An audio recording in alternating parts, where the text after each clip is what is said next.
హైదరాబాద్ నగరంలో కూడా మూసీ నది రివర్ ఫ్రంట్ మనం డెవలప్ చేసుకుంటున్నాం. దీని చుట్టూత రాత్రిపూట మొత్తం వ్యాపారాలు ఓపెన్ చేస్తాం.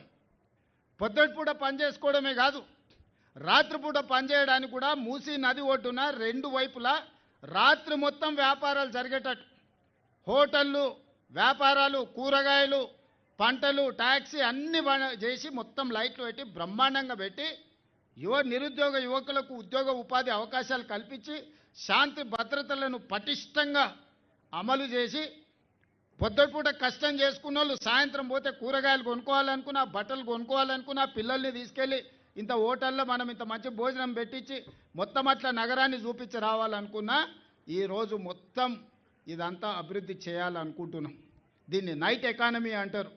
పొద్దుపూటనే కాదు, రాత్రిపూట పరిశ్రమలు ఎట్లయితే జరుగుతున్నాయో నైట్ టూరిజంని కూడా మనము, లేక్ టూరిజంని కూడా మనం ఇవాళ డెవలప్ చేయాలనుకుంటున్నాం.